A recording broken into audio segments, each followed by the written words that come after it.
안녕하세요. 누구나 살면서 한 번쯤은 기적이 찾아온다고 하죠. 요즘까지 팍팍한 세상에 믿기 어려운 이야기 같지만 이미 경험을 해본 저는 이 말을 철석같이 믿고 있답니다. 쥐구멍에도 벼뜰 날이 온다고 하지 않습니까? 하지만 저는 사는 내내 벼튼커녕 홍수만 들이닥치는 듯 했는데요. 그런 저에게도 단 한 번의 기적은 생기더라고요. 어쩌면 누군가에게는 큰일이 아닐 수 있겠지만 적어도 저에게는 살면서 절대로 잊지 못할 큰 기적이었어요. 하지만 그 이야기에 앞서 먼저 제 지난 인생 이야기를 들려드릴게요. 저는 가진 것이라곤 눈에 넣어도 아프지 않을 사랑스러운 우리 아들, 딸뿐인 50대 아줌마입니다. 그런 저의 인생은 젊었을 적부터 기적은커녕 고난과 고난의 연속이었어요. 특히 제 20대 때만 생각하면 그건 정말 말도 못해요. 아마 다른 분들도 각자의 어려움이 있었겠지만 제가 살았던 힘든 인생은 어디 가서 말도 못할 정도니까요. 원래 저는 20대 초반이라는 꽃다운 나이에 남편과 아들, 딸 하나씩 낳고 사는 단란한 가족을 이루었답니다. 그 당시에도 형편이 넉넉하진 않았지만 그래도 젊은 부부가 무슨 걱정이 있었겠어요. 앞으로는 꿈 같은 일들만 일어날 줄로 알고 있었던 거죠.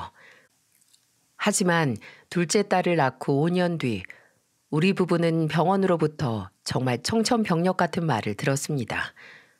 담당 의사가 그러더군요. 저 따님분은 남들보다는 많이 다릅니다. 좀 많이 아프죠? 혹시 지적장애라고 들어보셨습니까? 네? 뭐라고요? 그게 무슨 말씀이세요? 따님분은 지적장애 1급 결과가 나왔어요. 앞으로 부모님께서 챙겨줘야 할 일이 아주 많을 겁니다. 글쎄, 우리 애가 지적장애 1급이라는 게 아니겠어요? 그때까지만 해도 저희는 그저 딸애가 말도 늦고 자꾸 또래 애들처럼 야물딱지게 행동을 못해서 병원에 데려갔던 건데 꿈에서도 생각지도 못한 의사의 말에 눈앞이 노래지는 것 같았답니다. 그날 집으로 돌아오는 길에 저는 딸을 부둥켜 안고 하염없이 눈물을 흘리고 남편은 땅이 꺼져라 한숨만 푹푹 쉬었죠. 그런데 저와 함께 딸을 지켜줘야 할 그 아이의 생부라는 놈이 하는 말이 정말 기가 차더라고요. 있잖아 여보, 우리 지금 살고 있는 집 사골세 내기도 힘들어. 사실 지금 우리 애들 둘 데리고 쌀 한 톨 해먹는 것도 버거운 형편이야. 그런데 거기에 애가 아프기라도 하면 우리가 이걸 어떻게 감당하겠어? 오늘 검사 비용만 해도 이 정도인데 앞으로 얼마나 더 큰 돈이 들어갈지 어떻게 하냐고. 우리 그냥 얘 국가시설에 맡기자. 그게 얘도 살고 우리도 사는 길이야. 뭐? 지금 고아원에 딸을 버리자는 소리야? 미쳤어? 우리 딸이야, 우리 딸. 당신 그게 애 아빠로서 할 말이야? 가장이니까 내리는 결단이잖아. 내가 얘 아빠이기만 해? 우리 아들 아빠이기도 해. 아픈 딸 떠안고 내가 앞으로 얼마나 고생해야 할지, 그 고생해서라도 잘 먹고 살 수 있을지 하나도 장담할 수가 없는데 그럼 어떡하란 말이야? 그래야 우리라도 산다니까? 미쳤어? 난 절대 못해. 우리 딸 절대 못 버려. 에이씨, 그럼 당신이 혼자 키우던가. 이런 의견 차이로 인해 저희는 병원에 다녀온 후로 몇 날 며칠 동안 계속해서 싸웠어요. 저희 부부의 싸움은 점점 격해져 아이들이 자다가도 놀라 운 적이 한두 번이 아니었어요. 그렇게 싸움을 이어오던 어느 날 남편은 메모지 한 장만 남겨두고 사라져버렸죠.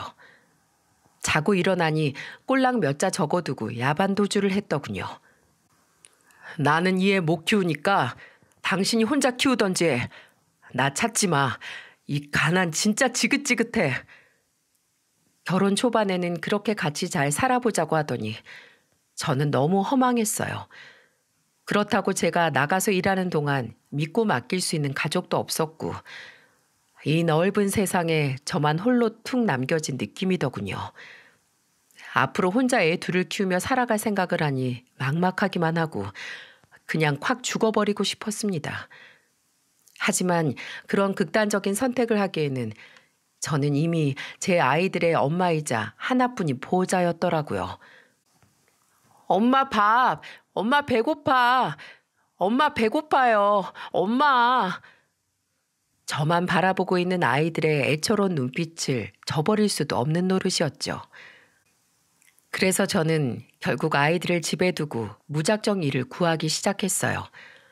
목욕탕 청소부터 식당 서빙, 사람을 구하는 곳이라면 어디라도 가서 일을 했답니다.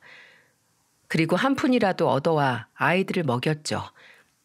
그때는 잠도 어떻게 잤는지, 밥도 어떻게 먹었는지 지금도 기억조차 잘 나지 않네요. 정말 살기 위해 악착같이 버텼다는 말이 딱 맞는 말 같습니다. 그래도 상황을 인지할 정도로 나이가 있던 당시 7, 8살 되었던 아들은 제가 집에 가면 그 고사리 같은 손으로 어깨도 주물러주고 뽀뽀도 해주며 제게 많은 힘을 줬어요. 세상에 그 조그만 아이가 세숫대야에 가득 물을 담아와서 제 발을 씻기더군요. 엄마, 힘내세요. 엄마 오늘도 많이 힘들었어요? 제가 힘내게 도와줄게요. 아이고, 우리 아들 이런 것도 어디서 배워왔어? 학교에서요. 저랑 제 동생을 낳아주시고 이렇게 힘들게 키워주셔서 항상 감사해요, 엄마.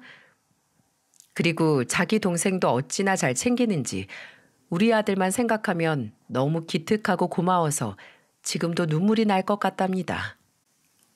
하지만 우리 딸은 그럴 수가 없었어요. 그건 어쩔 수 없는 일이었죠. 왜냐하면 딸은 내가 없으면 먹는 것도 씻는 것도 어디 외출하는 것까지 아무것도 할 수가 없었으니까요. 그래도 심성은 어찌나 순하고 고운지 제가 가면 항상 빵긋빵긋 웃으면서 얼마나 예쁜 짓을 많이 했는지 모른답니다. 그런데 딸애를 키우는 일은 보통이 아니었어요. 아무래도 딸아이가 다른 아이들보다 뒤처지다 보니 제가 일을 하러 간 사이 동네 아이들의 놀림거리가 되곤 했는데요. 그럼에도 불구하고 저는 시간상 도저히 제대로 신경을 써줄 수가 없었고 그때는 너무 바빠서 그 놀림의 정도가 그렇게 심한지도 몰랐습니다. 아무것도 몰랐던 저는 그저 딸아이한테는 엄마나 오빠랑만 밖으로 나가고 웬만하면 집 밖으로 나가지 말게끔 여러 번 주의를 주었는데요. 이런 저의 주의에도 불구하고 오빠를 좋아하는 천진난만한 딸애는 매번 오빠가 돌아올 시간이면 동네 앞으로 마중을 나갔나 봐요. 그러면 제 아들은 매번 동생을 놀리는 아이들에게 으름장을 놓곤 했답니다. 야, 너네 저리 안 가? 가! 그래서 저는 아들이 듬직하게 잘 지켜주고 있는 줄만 알았죠. 나중에 저의 이러한 안일한 마음을 뼈저리게 후회하는 일이 생기기 전까지는요. 어느 날 일이 끝나고 집으로 돌아오니 제 아들의 얼굴에 커다란 멍이 들어있는 게 아니겠어요? 아들, 얼굴에 이거 뭐야? 멍든 거 아니야? 아니야, 이거 넘어진 거야. 괜찮아. 뭐가 괜찮아? 누가 그랬어? 엄마한테 말해봐. 또 동네 애들이 괴롭혔어? 제가 계속 물어봐도 아들은 꿀먹은 벙어리처럼 좀처럼 입을 열지 않더라고요. 한참 동안 아들을 어르고 달래니 그제야 저희 아들이 낮에 있었던 일을 실토하는데 너무 화가 나 온몸이 부들부들 떨렸어요. 그날은 다른 날보다 아이들이 짓궂었다고 합니다. 세상에 그 어린애들이 얼마나 생각이 없고 영악한지 우리 딸한테 돌멩이를 던지기까지 했다네요. 그 중에서도 심하게 놀리는 아이가 있어 저희 아들이 참지 못하고 주먹 다짐을 한 모양이었어요. 그런데 그의 엄마가 득달같이 달려오더니 제 아들을 크게 혼낸 모양입니다. 아주 온 동네 사람들이 다 보고 있는 자리에서 제 아들만 공개적으로 들을 말 못 들을 말을 다 듣고 있더랍니다. 처음에 아들은 정확히 그 여자가 무슨 말을 했는지까지는 저에게 말하지 않았어요. 그래서 저는 이웃집 애엄마한테 자초지종을 물었고 모든 얘기를 듣고 분노를 주체할 수 없었죠. 그 여자는 아직 10살도 안 된 제 아들을 쥐어박으며 이런 막말을 했다고 해요. 어떻게 된 집안이 애들 교육을 이렇게 시켜? 이래서 아빠 없는 애들이랑은 가까이 지내지 말아야 돼. 어딜 남의 귀한 자식한테 주먹질이야, 주먹질이. 보다 못한 한 할머니께서 아직 애들인데 너무 그렇게 다그치지 말라고 중간에 말리고, 또 저에게 말을 전달해준 이웃도 그래요, 말이 너무 심해요 하고 거들었다고 합니다. 그런데도 그 여자는 오히려 도끼 눈을 뜨고 더 심한 막말을 했다는 거예요. 뭐야? 당신이 애엄마야? 애엄마냐고요? 아니면 빠져요. 얘네들 그 과부집 애들이잖아. 아니, 그 여자는 애 교육을 어떻게 시키는 거야? 어디서 덜 떨어진 집구석 애들이 남의 귀한 자식한테. 그 가난한 여자가 우리의 얼굴 부은 거 책임질 수 있을 것 같아? 얘, 입이 있으면 말을 해봐. 너희 엄마가 병원비 물어낼 수 있을 것 같냐고. 이 모든 이야기를 다 들은 저는 즉시 아들 손을 잡고 그 집으로 쳐들어갔습니다. 목욕탕 청소일 그까짓 거 하나 잘리면 하나 더 구하면 그뿐이다. 아주 오늘 그냥 너 죽고 나 죽자 하는 심정으로 그 집 대문 앞에서 온 동네가 떠나가라, 나오라고 나오라고 소리를 질렀습니다. 그 집 애엄마는 놀라서 나오더니 절 바로 알아보고는 곧바로 사나운 표정을 짓더군요. 그리고 표독스럽게 말했어요. 여기가 어디라고 왔어요? 낮에 있었던 일 얘기 들었죠? 그럼 굽신굽신해도 모자랄 판에 뭘 잘했다고 큰 소리예요? 자기 아들이 저지른 잘못을 아는지 모르는지 그 뻔뻔한 얼굴을 보니 더더욱 화가 났죠. 그리고 그때는 온 동네 사람들이 전부 싸움 구경을 하러 몰려든 상태였는데도 낯빛 하나 변하지 않더라고요. 제가 그 얼굴에 대고 바락바락 소리를 지르기 시작했는데 저는 제 몸에서 그렇게까지 큰 소리가 날 수 있다는 걸 그날 처음 알았어요. 이것 보세요. 우리 아들 얼굴 좀 보시라고요. 당신 아들이 내 딸한테 온갖 몹쓸 말을 쏟아내질 않나 돌멩이까지 던져대다가 이 사단이 난 거잖아요. 그런데 애엄마라는 사람이 그런 우리 아들한테 망신을 주고 혼을 내? 당신이 뭔데? 당신 집안이 잘못했잖아. 지금 당장 사과하세요. 이 여자가 미쳤나? 우리 애가 했다는 증거 있어요? 증거?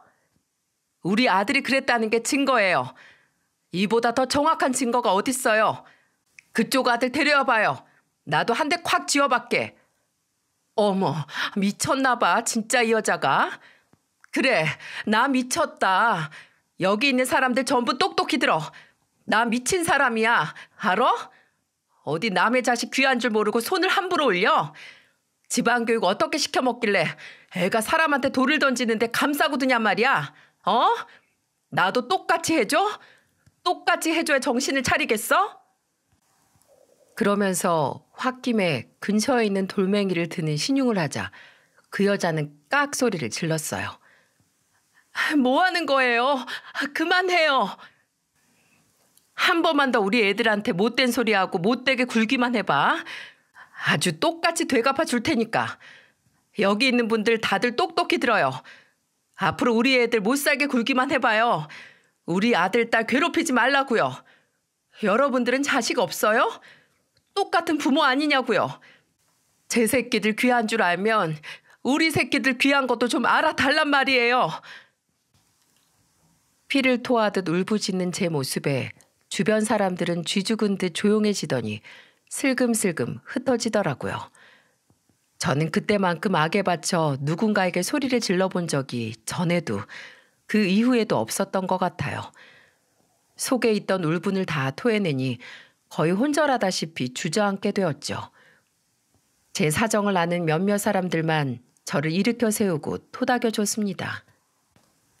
제 그런 절박함이 통했는지 다행히도 그 다음부터는 저희 딸을 놀리는 아이들도 저희 아들에게 해코지를 하려는 아이들도 전부 사라졌고 동네 사람들 입에서도 다시는 아빠 없이 큰애들이라든지 못 배웠다느니 하는 말이 나오지 않았죠. 하지만 우리 딸을 키우면서 겪은 고난은 거기서 끝이 아니었어요. 또 하루는 제가 또 일을 하러 나간 사이 혼자 있던 딸이 절 찾아오겠다고 집을 나선 모양이었어요. 학교를 마치고 집에 와 동생이 없어진 것을 본 아들은 놀래서 제게 달려왔고, 저는 거의 정신이 반쯤 나간 상태로 딸아이를 찾아 온 동네를 이잡듯 뒤지고 다녔죠. 효민아, 효민아, 어디 갔니? 효민아, 엄마 여기 있어. 효민아, 효민아, 우리 딸 어딨어? 아주머니, 우리 효민이 봤어요? 우리 효민이 보셨어요? 효민아, 효민아, 엄마 죽어. 효민아, 효민아, 좀 빨리 와줘. 그렇게 미친 사람처럼 애를 찾고 다니다 결국은 못 찾고 집으로 돌아왔는데 집 앞에 딸이 있는 겁니다. 경찰관이랑 함께요. 다행히 아이가 혼자 길을 잃고 돌아다니는 걸 경찰관이 발견하고 물어물어 저희 집 아이인 걸 알아내 데려온 것이었죠. 저는 아이를 보자마자 안아주기는커녕 빽 하고 소리쳤습니다. 효민이 너 어디 갔었어? 이리 와. 엄마한테 맞자. 어? 이리 와. 엉덩이 대. 엄마가 집에 있으라고 했지. 밖은 위험하다고 했어 안 했어? 너 없으면 엄마 죽어. 너 엄마 죽는 걸 보고 싶어서 그래? 엄마가 하루 종일 얼마나 너 때문에.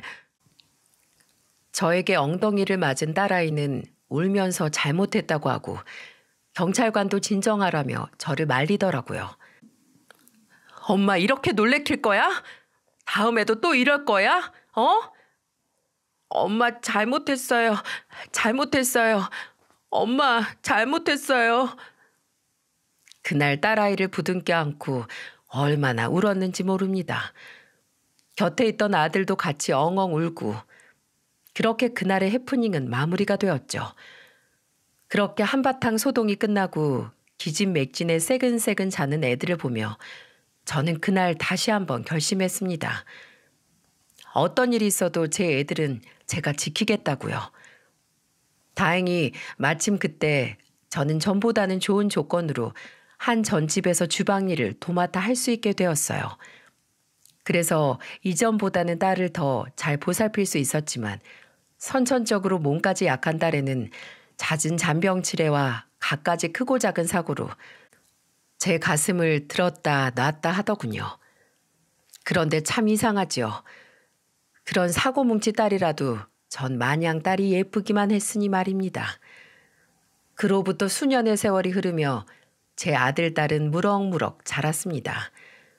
특히 저희 아들은 그날 이후 크면서 사고 한 번 내지 않았어요.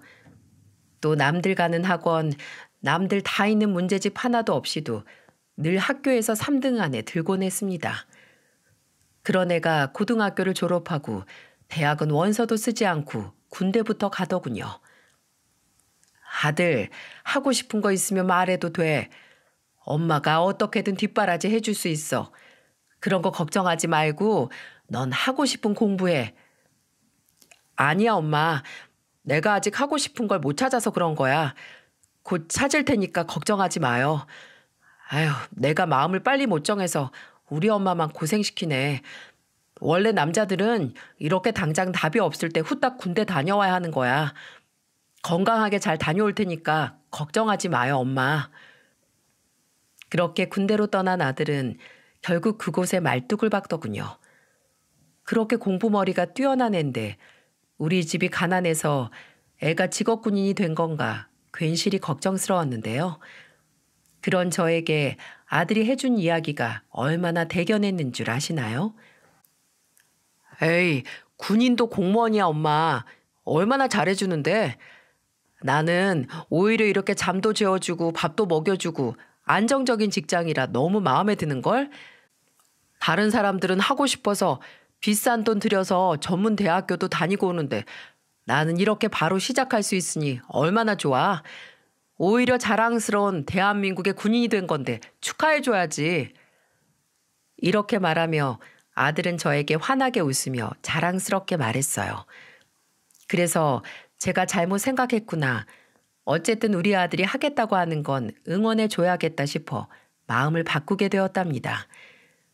이후로는 어딜 가도 우리 아들이 이 대한민국 군인이라고 자랑스럽게 말하고 다니고 있어요. 아들은 중요한 일이 없는 한 달에 서너 번은 집으로 와서 가족들과 함께 시간을 보내고 제가 한사코 말려도 용돈을 지어주고 가는 그런 효자랍니다. 반면 우리 딸은 아직 제가 키우는 중이고요. 딸은 그래도 나이가 들더니 예전보다 사고를 치지도 않고 얌전해졌어요. 이제는 예전처럼 큰 돌발 행동은 잘 안 하게 되었고요. 저는 가게 일을 하면서 조금씩 모았던 돈으로 작은 포장마차를 차려 5년 정도 해오고 있었습니다. 그런데 인생은 산 넘어 또 산이더군요. 어느 날 또다시 저에게 청천벽력 같은 소식이 들려왔기 때문이에요. 바로 제가 일하는 지역이 재개발에 들어가게 된 것이었죠. 해당 지역에 있던 모든 노점상들에게는 철거 명령이 떨어지게 되었어요. 어떻게 마련한 내 일터인데 이렇게 한순간에 사라지다니요. 당장 저희의 밥벌이는 이것뿐이었는데 말입니다. 저는 또다시 큰 절망에 빠지게 되어 하루하루를 눈물을 삼키며 지낼 수밖에 없었어요.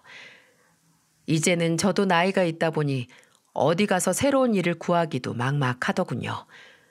그러던 와중에 어느 날은 제 포장마차에 어느 손님이 들어왔어요.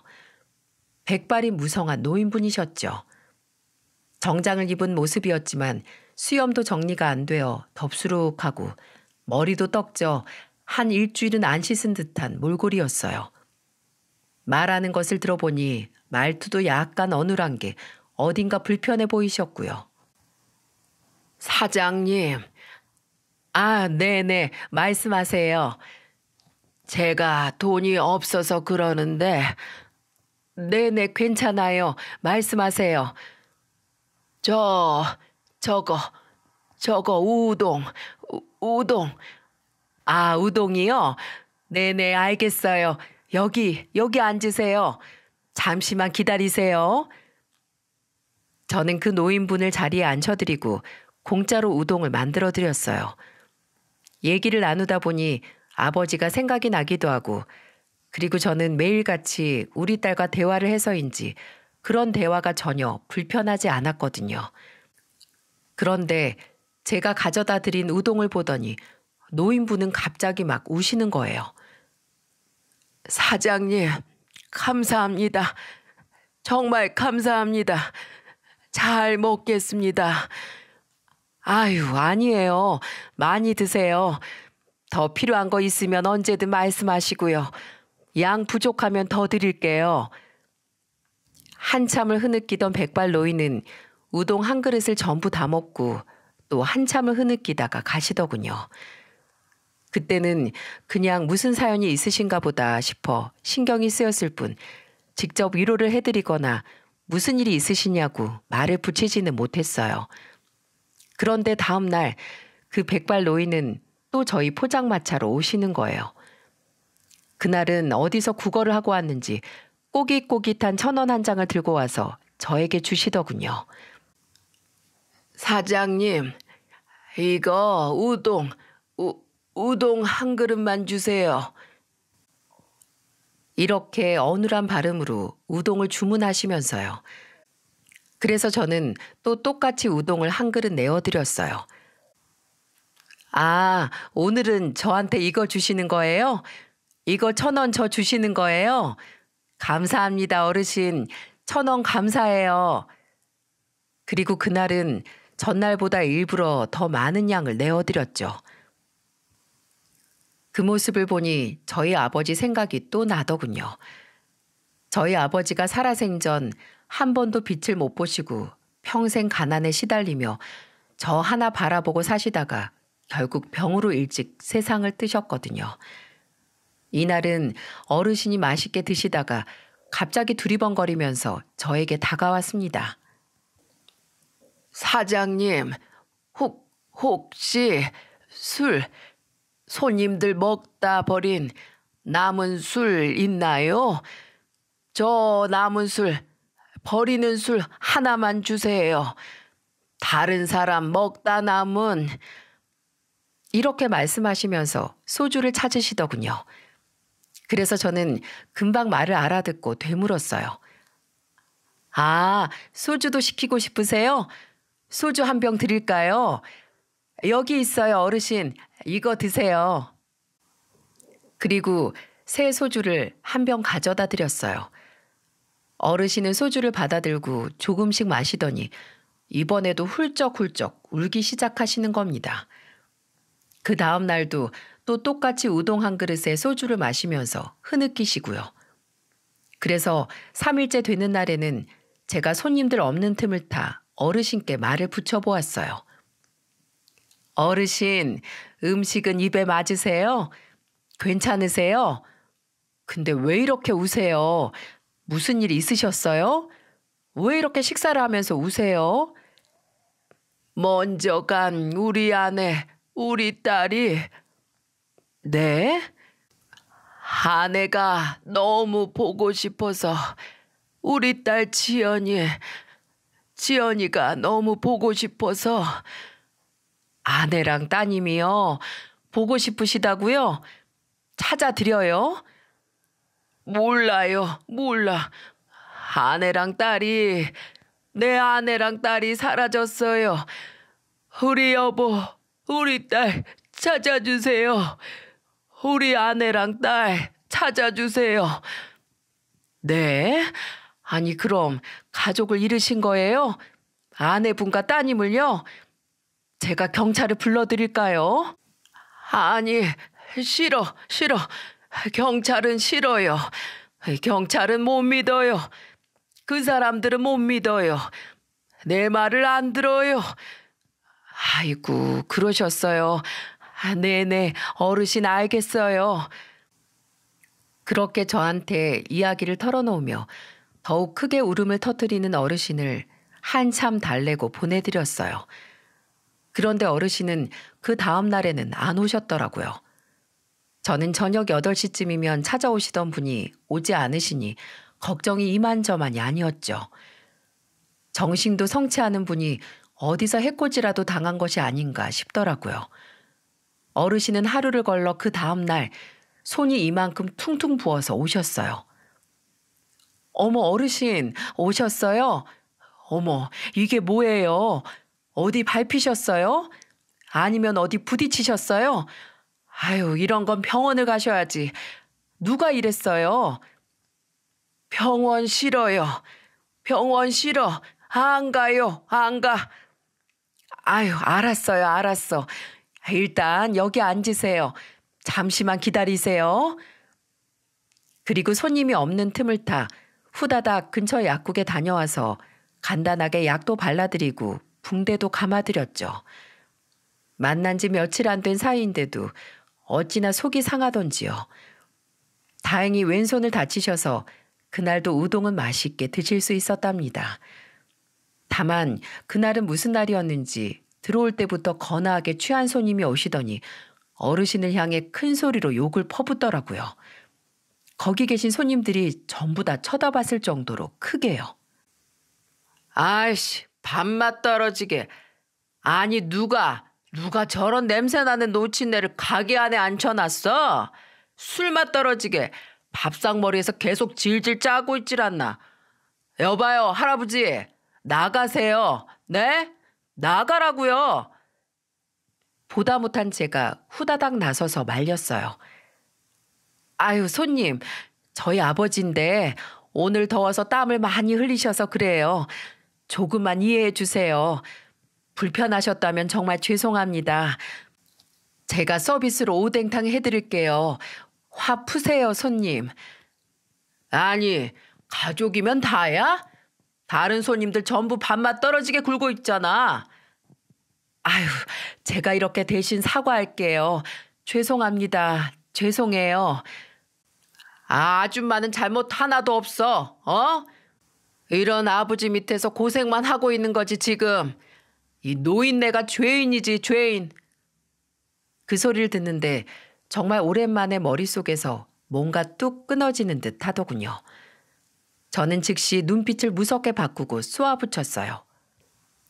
손님, 나가세요. 뭐요? 나가시라고요. 손님한테는 받을 돈도 팔 음식도 없어요. 나가세요. 얼른 나가요. 아니, 이 아줌마가 갑자기 왜 이래? 미쳤어? 손님은 부모도 없어요? 가족 없어요? 우리 아버지라고 했잖아요. 사람이 할 말이 있고 못할 말이 있지. 어디 남의 가족한테. 나가요. 당장 나가. 아줌마 미쳤어요? 이렇게 손님 내쫓고 장사 어떻게 해먹겠다는 거야? 내 가족 욕하는 사람한테는 저도 장사 안 합니다. 나가세요. 참나, 이놈의 가게 장사 아주 잘 되나 보자, 아주. 그 진상 손님은 나가면서도 아주 고약한 심보더라고요. 가게 안 손님은 한두 명씩 눈치를 보더니 계산을 하고 자리를 뜨시더군요. 그날은 저도 더 이상 장사를 이어가고 싶은 마음이 싹 다 사라졌어요. 그래서 아예 천막을 쳐버리고 가스도 꺼버렸어요. 그리고 소주 한 병을 새로 들고 와 어르신 맞은편에 앉았답니다. 그 사이 어르신은 겁먹으셨는지 조용히 떨고 있더라고요. 저는 다 괜찮다고 이제 다 지나갔다고 어르신을 안심시켜드리고는 이러지 마시고 집으로 돌아가시라고 다른 가족분들은 없냐고 물어봤어요. 하지만 어르신은 제 질문에 끝내 대답하지 않으셨죠. 한참의 침묵 끝에 제가 먼저 입을 열었습니다. 그럼 그냥 이번엔 제 얘기를 해볼까요? 저도 뭐 인생이 그렇게 쉽지만은 않았어요. 원래는 남편도 있었던 젊은 새댁이었을 때가 있었죠. 아휴, 그런데 우리 딸아이가 다른 애들과는 다른 아이가 태어나 버린 거예요. 병원에서 그 얘기를 듣는데 아휴, 이 애를 어떻게 키우나 하늘이 노래지다가도 애 얼굴을 보면 요 조그만 게 얼마나 예쁘고 빵긋빵긋 잘 웃는지 도저히 버릴 수가 없더라고요. 남편 놈은 지 처자식 전부 내팽겨치고 도망가더군요.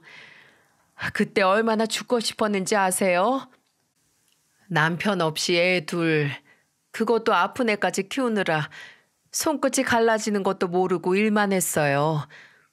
죽고 싶을 때마다 우리 애들 잠든 얼굴 보면서 참고 또 참고 내가 죽으면 내 새끼들, 특히 우리 딸은 어떡하나 걱정이 돼서 도저히 제 손으로 명주를 끊을 수가 없더라고요. 저기 저 아이, 제가 제 딸이에요. 오실 때마다 보셨죠? 엄청 이쁘죠? 얼마나 착한 아이인지 몰라요. 마냥 똥강아지 같은 저 아이를 두고 제가 어떻게 편히 눈을 감겠어요. 정신 차리고 보니 제가 벌써 성인이 됐어요. 머리는 아직도 3살짜리지만 벌써 다 큰 성인이 되어 있더라고요. 참 웃기죠? 살다 보니 그냥 아둥바둥 살다 보니 이때까지 사라지더라고요. 그런 저의 이야기를 조용히 듣는 어르신은 그냥 하염없이 눈물만 흘리시더군요. 마치 자신의 일인 듯 우는 그분을 보면서 저도 모르게 눈물이 툭툭 떨어졌었고요. 저는 어르신을 토닥이며 이렇게 위로했어요. 네, 우세요. 울어야 될 때 못 우는 것처럼 괴로운 게 없잖아요. 그것만큼 가슴이 아픈 게 또 어디 있겠어요. 우세요, 울어. 그래야 안 될 것도 되고 그런 거죠. 속 편히 울다 가세요. 그날 어르신은 자리가 다 파할 때까지 흐느끼기만 하다 가셨답니다. 어르신은 그 뒤로도 한두 번 더 오시더니 딱 일주일째 되는 날 평소보다 심하게 과음을 하시고 정신을 못 차리고 쓰러지셨어요. 저와 제 딸의 힘으로는 어디로 옮겨드릴 수도 없고 그렇다고 아직 쌀쌀한 날씨에 어르신을 계속 둘 수도 없고 말이에요. 결국 저는 어르신이 싫어하는 걸 알았지만 어쩔 수 없이 경찰을 불러서 도움을 받을 수밖에 없었어요. 신고를 했더니 경찰이 오셔서 어르신을 모시고 가시더군요. 그리고 그 어르신은 그날 이후로 한동안 볼 수 없었죠. 그렇게 시간이 지나 시간이 조금 흐른 뒤였을까요? 제 인생에 있어서 특별한 순간이 찾아왔습니다. 바로 항상 우리 포장마차에서 우동에 소주 한 잔 시키던 그 백발의 노인, 그 노인이 찾아왔던 순간이었어요. 어르신을 다시 만나 뵙게 된 건 포장마차 철거되기 바로 이틀 전이었어요. 저는 구청에서 통보한 철거일이 지나도 무작정 포장마차를 사수하며 지키고 있을 때였습니다. 당장 일할 곳도 돈을 벌 곳도 마땅하지 않았기 때문이었죠. 바로 그때 어르신이 찾아온 겁니다. 그런데 어르신은 혼자만 계시지 않았는데요. 전에는 없던 듬직한 아드님과 함께였거든요. 그 아드님은 저를 발견하자마자 어르신께 이렇게 물었어요. 아버지, 이분이세요? 이분이 아버지 은인이세요? 맞아요? 저는 그 이야기를 듣고 깜짝 놀랐어요. 내가 은인이라뇨? 그런데 아드님은 노인분이 고개를 끄덕하자 저에게 다가와 제 손을 꼭 잡아주시더라고요. 그러면서 너무나 놀라운 이야기를 이어갔습니다.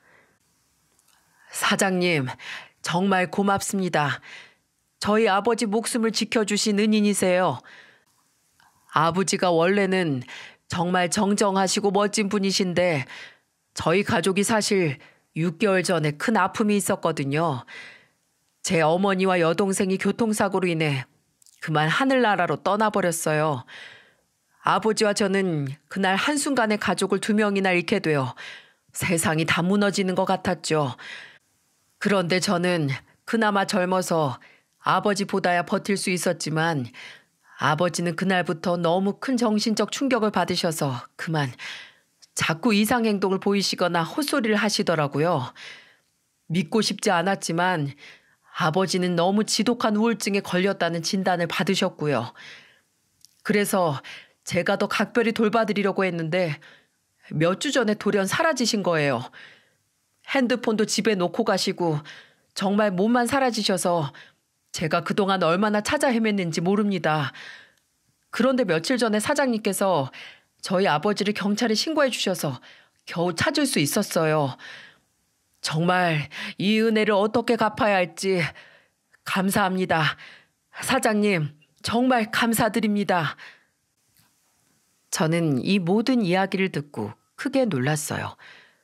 무슨 깊은 사연이 있을 거라고는 생각했지만 생각보다도 훨씬 큰 아픔이 있으셨구나 하는 생각 때문에요. 그리고 아드님은 연신 저에게 고개를 숙여 감사를 표하셨는데 저는 사실 그만한 행동을 하진 않았다고 생각했어요. 그래서 아드님을 말렸죠. 아유, 아니에요. 무슨 은인이에요. 당연히 손님이 취하셨으면 집으로 인계해드리는 게 맞는 건데요. 제가 무슨 대단한 일을 한 것도 아닌데 됐습니다. 됐어요. 저야말로 어르신께서 제 술동무도 해주시고 얼마나 좋았는데요. 그 은인이라는 말 좀 그만하세요. 전 그럴 자격 없습니다. 그런데 아드님이 이어서 하는 말은 더더욱 충격적인 이야기였어요. 아닙니다. 사장님이 제 아버지의 생명의 은인이 맞습니다. 그날 저희 아버지가 집을 나가셨을 때는 짧은 유언도 한 장 같이 적어놓고 나가셨어요. 도저히 내 아내와 내 딸을 잊을 수 없다고요. 그리고 아버지가 말씀하시기로는 그날 정말로 여기에서 마지막으로 우동 한 그릇을 먹고 바로 어머니와 여동생의 뒤를 따라가려고 했다고 합니다. 그런데 사장님께서 너무 따뜻하게 맞아주셔서 그 힘으로 겨우 버틸 수 있었다고 하셨어요. 그 얘기를 듣는데 어찌나 놀랍던지요. 아버지 말로는 사장님께서도 정말 힘들게 살아오셨고 저희 아버지한테도 끝까지 사시라고 어떻게든 사라진다고 하셨다는데 그 말이 맞으신가요? 저희 아버지한테 그래도 살아야 한다고 조언을 주신 거 맞으시죠? 아버지가 사장님의 바로 그 말 한마디 때문에 극단적인 선택을 하려던 마음을 접었다고 하셨어요. 맞으시죠? 아유, 네, 그럼요. 산 사람은 살아야 하니까요. 먼저 간 사람을 굳이 따라갈 필요가 있나요? 먼저 가신 분들이 그걸 원치 않으시는데 말이에요. 그리고 저희한테는 남은 자식이 있잖아요. 남은 자식들 보고서라도 다시 힘을 내야죠. 어쩐지 술만 마시면 우시고 우동을 드시면서도 하염없이 우시길래 무슨 사연이 있을 줄은 알았지만 아휴, 그렇게 가슴 아픈 사연이 있으시다니. 그러니 정신이 온전치 못하는 게 당연하죠. 아휴, 어르신도 참 기구한 인생이시네요. 네, 감사합니다. 저희 아버지한테 그렇게 말씀해 주셔서 정말 감사해요. 저는 하마터면 어머니와 여동생을 잃은 지 1년도 안 돼서 또다시 아버지를 잃을 뻔했어요. 저희 아버지한테 다시 살아갈 힘을 주셔서 정말 감사합니다, 사장님. 사장님은 정말 제 아버지의 생명의 은인이 맞으시군요. 그러면서 그 아드님은 또다시 90도로 인사를 하면서 제 손을 잡아주었어요. 그리고 수차례 감사 인사를 표하시고는 자리를 떠나셨죠. 세상에 나만큼이나 기구한 삶을 사시는 분이 또 있구나 싶어 어찌나 걱정이 됐는지 몰라요. 다행히 나중에 듣게 된 바로는 그 이후 그 백발 어르신은 곧바로 정신과 그리고 여러 병원 치료를 받으며 상태가 많이 호전되셨다고 합니다. 얼마 뒤 아드님과 또 한 번 찾아오셨을 때 모습을 보니 안색이 훨씬 좋아지고 많이 안정을 되찾은 듯한 모습이더라고요. 그 모습을 보고 저는 일부러 밝게 말을 걸었어요. 아유, 손님, 또 오셨어요? 오늘은 뭐 드시려고요? 오늘은 공짜 우동 한 그릇 내어드릴까요? 네, 우동 한 그릇만 주십시오. 오늘은 2배로 드리려고 왔습니다, 사장님. 우동 2그릇만 주세요. 그렇게 찾아온 두 분은 우동을 역시 맛있게 뚝딱 드셨어요. 어찌나 그 모습이 보기 좋았는지요.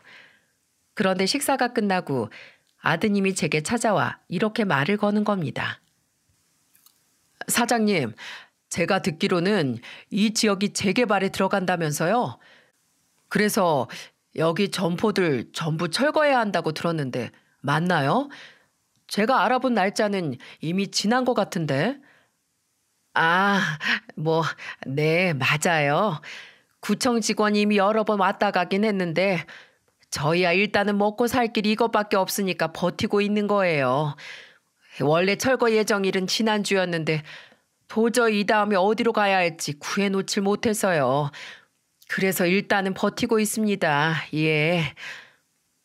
제 얘기를 듣고 잠시 생각에 잠긴 아드님은 그렇군요. 일단 알겠습니다. 라고 조용히 얘기하더니 정말로 드신 음식의 2배 가격인 우동 4그릇 값을 지불하고 가셨어요. 제가 한사코 거절해도요. 제 인생의 기적은 바로 이튿날 찾아왔답니다. 저는 아마 평생 그날을 잊지 못할 거예요. 그날도 여느 때처럼 시간에 맞춰 포장마차를 오픈하러 갔는데 글쎄 그 아드님이 먼저 와 계신 겁니다. 그래서 저는 깜짝 놀라기도 하고 반갑기도 해서 인사를 건넸어요. 어머, 안녕하세요. 오늘도 우동 드시러 오셨어요? 아, 안녕하세요, 사장님. 아닙니다. 오늘은 제가 저희 아버지 부탁을 들어드리려고 왔습니다. 일단 안으로 들어가서 얘기하실까요? 아, 네네. 여기 앉으세요. 그렇게 아드님은 음식도 없는 포장마차 안에 자리를 잡더니 저에게 대뜸 이야기를 시작했는데요. 그 이야기는 도저히 믿겨지지 않을 정도로 파격적인 내용이었어요. 사장님, 원래 저희 아버지께서 유통사업을 오랫동안 하시던 분입니다. 그런데 이번에 겪으신 일련의 일로 인해 더 이상 사업을 이끌어 나가기 어렵게 되셔서 제가 사업을 물려받게 되었어요. 아버지는 제게 회사를 물려주시면서 한 가지 부탁을 하셨는데 그게 바로 사장님과 관련된 부탁이었습니다. 지난 몇 주 동안 저희 아버지는 사장님으로 인해 다시 살아갈 용기도 얻고 치료도 열심히 받아 많이 회복하셨거든요. 그래서 말인데 여기서 멀지 않은 곳에 저희 회사 건물이 있는데 그곳 1층이 자리가 마침 비어서요. 사장님께서 괜찮으시다면 그 자리에 사장님 가게를 내어드리려고 하는데 괜찮으실까요? 그 말을 듣고 저는 어안이 벙벙했답니다. 아드님의 마지막 말을 이해하는 것만으로도 한참이 걸렸죠. 제가 뭐라고 이렇게까지 큰 선물을 받을 수 있단 말입니까? 저는 손사래를 쳤어요. 아유, 손님, 아닙니다. 저는 그렇게까지 큰 선물을 받을 수는 없어요. 그건 저한테 너무 과분합니다. 마음은 너무나 감사하지만, 아니, 사람이 염치가 있지 어떻게 그렇게까지 큰 선물을 넙죽 받을 수 있겠어요. 괜찮아요. 그 마음 정말 감사합니다. 제가 오히려 감사하게 그 마음 받겠습니다. 아니에요, 사장님. 저희 부자 정말 진심으로 제안 드리는 겁니다. 게다가 사장님 사정도 저희 아버지가 다 들었지 않습니까? 특히 따님분에 대한 이야기 말이에요. 가뜩이나 따님이 몸도 편치 않으신데 언제 철거될지 모르는 이곳에서 장사를 이어가시는 것보다 번듯한 가게로 옮기는 편이 좋지 않겠어요? 그래도 저는 정말로 돌아가신 저희 아버지 생각하면서 음식 좀 내어드린 것밖에 없어요. 어르신을 보면 꼭 저희 아버지 같고 가족 같으니까. 제 말이 바로 그거예요. 어느 누가 생판 남을 자기 가족처럼 보살펴준단 말입니까? 사장님의 그 따뜻한 마음이 저희 아버지를 살리신 거라고요. 생각해 보십시오. 사장님이 아니었다면 저는 한순간에 제 가족을 모두 잃고 외톨이가 될 뻔했어요. 사실 이건 아버지의 부탁이기도 하지만 제 부탁이기도 합니다. 정말 제가 아버지까지 잃게 됐다면 얼마나 가슴이 미어졌겠습니까? 사장님은 저희 가족의 은인이에요. 제발 저희의 작은 성의를 받아주십시오. 아드님의 진심 어린 간곡한 이야기를 듣는데 제 눈에서는 저도 모르게 저절로 눈물이 하염없이 흘렀어요. 저도 가족을 잃어도 보고 또 가족 때문에 삶을 살아도 본 사람인데 그 마음을 어떻게 모를 수가 있겠나요?